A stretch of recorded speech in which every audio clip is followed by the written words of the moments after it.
भाई और बहनों, मैं हूं मिस्टर के। आज मैं लेके आया हूं दिल्ली की एक खौफनाक स्टोरी। लास्ट तक जरूर देखना। धन्यवाद। दिल्ली की काली रात। जमुना के उस पार दिल्ली को लोग दिल वालों की दिल्ली कहते हैं, लेकिन इस शहर की कुछ रातें ऐसी हैं जिनके बारे में दिन की रोशनी में कोई बात नहीं करता। ये कहानी उन्हीं रातों में से एक की है। सर्दियों की एक गहरी रात थी। घना कोहरा पूरी दिल्ली को निगल चुका था। स्ट्रीट लाइट्स की पीली रोशनी धुंध में घुलकर भूतिया साए बना रही थी। आरव, जो एक न्यूज चैनल में फ्रीलांस रिपोर्टर था, अपनी बाइक से यमुना किनारे वाले पुराने इलाके की तरफ जा रहा था। उसे खबर मिली थी कि वहां पिछले कुछ हफ्तों से लोग अचानक गायब हो रहे हैं। पुलिस इसे आम केस बता रही थी, लेकिन आरव जानता था दिल्ली में कुछ भी आम नहीं होता। जमुना के पास पहुंचते ही उसकी बाइक बंद हो गई। मोबाइल में नेटवर्क नहीं था। चारों तरफ सन्नाटा था, ऐसा सन्नाटा जिसमें अपने ही दिल की धड़कन डराने लगती है। दूर एक पुरानी जली सी इमारत खड़ी थी, शाहपुर की हवेली। कहा जाता था कि 1947 के बंटवारे के समय वहां सैकड़ों लोग मारे गए थे। आरव को वहीं से आवाज सुनाई दी, बचाओ। आवाज किसी औरत की थी, कमजोर, टूटी हुई। आरव का दिमाग चिल्ला रहा था, वापस लौट जा, लेकिन उसके पैर अपने आप हवेली की ओर बढ़ गए। हवेली के दरवाजे अपने आप चरमराते हुए खुल गए। अंदर कदम रखते ही ठंड अचानक हड्डियों में उतर गई। दीवारों पर खून जैसे काले निशान थे। फर्श पर बिखरे पुराने कंगन, चप्पलें और बच्चों के खिलौने पड़े थे। हवा में सड़ांध और धुएं की मिली जुली बदबू थी। तभी उसे शीशे की तरह चमकती 2 आंखें दिखीं। एक औरत खड़ी थी, सफेद कपड़ों में, लेकिन कपड़े खून से भीगे हुए। उसके बाल चेहरे को ढंके हुए थे। उसका सिर अस्वाभाविक तरीके से एक तरफ झुका था।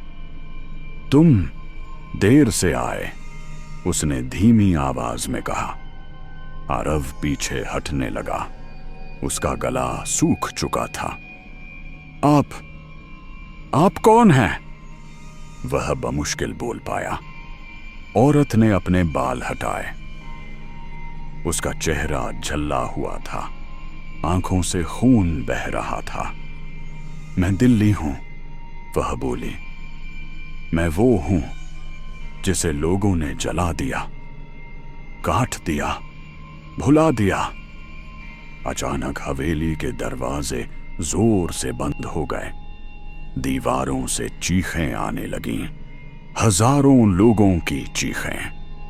आरव ने देखा कि फर्श पर खून बहने लगा है, जैसे जमीन खुद जिंदा हो।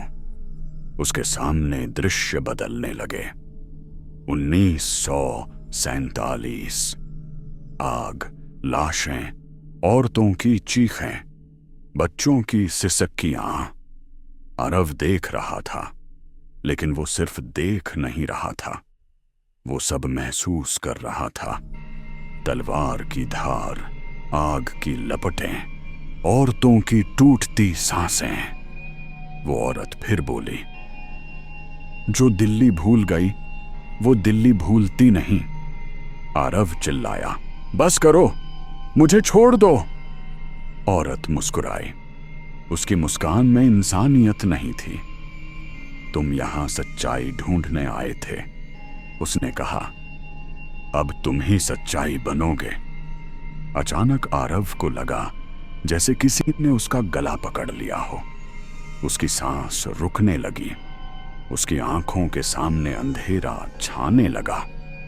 अगली सुबह जमुना किनारे एक जली हुई लाश मिली।